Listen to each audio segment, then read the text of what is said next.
Hey there, folks. It's Zach at Feel Free to Argue. Wanted to do a video. Got a couple of things on my mind. First thing I wanted to mention is somehow I managed to get up to 50 subscribers. So I wanted to take this opportunity to thank you all for tuning in. I want to give a special shout out to my subscriber NeoToy, who's been there since the beginning, and he was commenting when almost nobody else was. So props to you, NeoToy, for continuing to watch, and to all my subscribers, whether you just joined or whether you've been here for a while, thanks a lot. It's nice to know that when I'm sitting out here under my tree talking to my camera that it's actually going somewhere and somebody's listening to it. I appreciate it. But what I wanted to talk about this morning was the way that we're kind of smashing institutions. Important institutions. Institutions that we really need in order to make quality decisions, about the world we live in, about our government, about everything.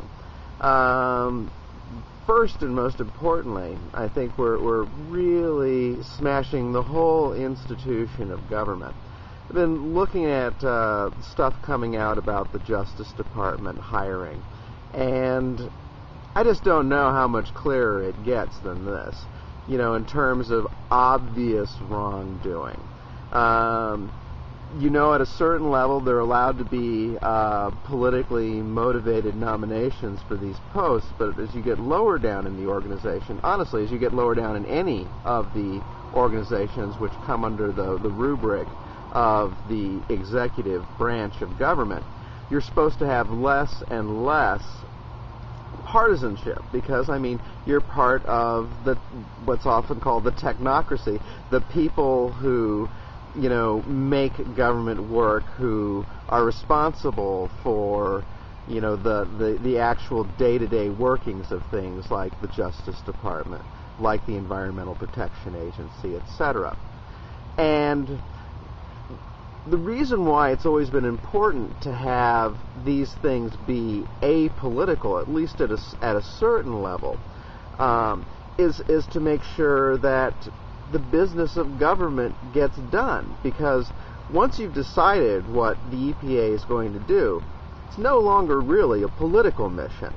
It's a mission for the American people. They're trying to determine whether certain things are actual threats to the environment. It's not really should be anything that has anything to do with politics. There are standards, there are real hard standards for what is and isn't okay in the environment. And it's just supposed to kind of coldly, dispassionately look at these things and, offer up its assessments. And instead, you have the EPA absolutely refusing to do what, another branch of the government that supposedly would have the right to do it, to order it to do it. You have the Supreme Court telling the EPA, that it has to release these findings, and it just absolutely refusing to do so. And the level of contempt is really astonishing. You have this guy who's the head of the EPA in front of an investigating congressional panel.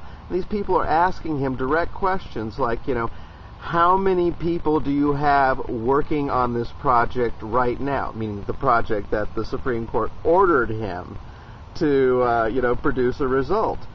And he couldn't even answer that question. And that's just an unbelievable, a staggering level of contempt. But when you see the same things happening in the Justice Department, which is supposed to, be the thing that's, protecting our elections and making sure that they stay free and fair. The politicization of this department is just unbelievable. When you look at the fact that they were taking these people who are absolutely supposed to be apolitical in the way that they're chosen, and they were doing Google searches looking to see whether they had ever had any sort of opinion about gay marriage, about gun ownership, about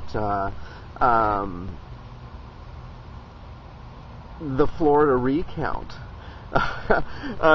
These are all things which, they should not be asking about at all. Oh, there was this actual question that I heard. This is an actual question. I'm not making this up. This is an actual question that was asked of people, who are applying for these lower level jobs, these apolitical jobs. What is it about George Bush that makes you want to serve him? Oh my God. Well, okay, once you're done throwing up, I mean, no matter where you stand on these issues, I think it's pretty clear that we all realize that at the end of the day, government is supposed to be doing certain things for us.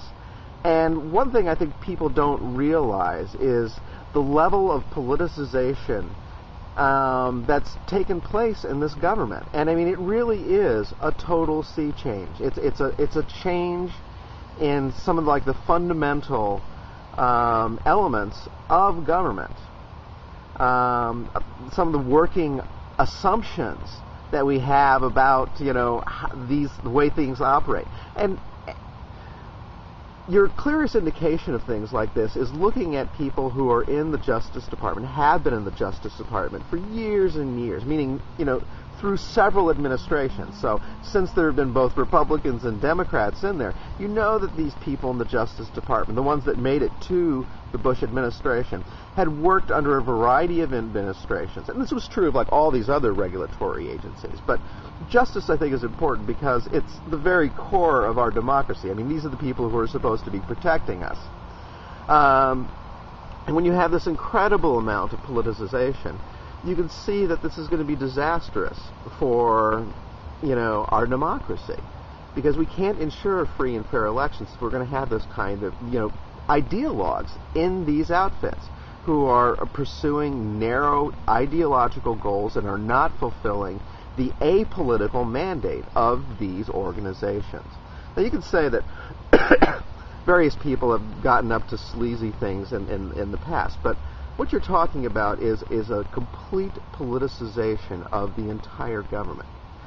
Now, a related thing that we're destroying is journalism as an institution. And the reason why it's important as part of this overall picture is that it's the thing that protects us from these abuses of power and this excessive politicization. And because, journalism is falling down on the job, because you have this greater and greater concentration of, journalistic power in a smaller and smaller group of people, all of them rich, it's destroying the ability of this institution that was set up to protect us, to give us information about the workings of government and the workings of business. You need to have diversity of opinion in order to have these things serve us and serve the function they're supposed to serve in any kind of healthy democracy and or republic. Now, if we don't have these kinds of institutions serving us, well, they're going to be serving somebody else. And I think it's pretty clear to see who they're serving and why we can't get any kind of accurate information. Because all these institutions are hand in glove. And rich people, honestly, are controlling everything. They're controlling government, they're controlling journalism, and that means they're controlling what you can even possibly think of and conceive of. It's just a very simple thing to see how it works. I mean, when you have the companies that are supposed to be giving you fair and accurate information, and they're all owned by rich people, and they're part of huge vertically integrated companies that are also producing weapons, at some level down the line, you're not going to have any kind of accurate information. So, because of our kind of allowing these institutions to fall apart, the institution of government, the institution of the press and journalism, we're not going to be able to, I think, rescue ourselves, and we're going to continue to get these weak choices as candidates, and we're continue to basically go down the tubes as a country.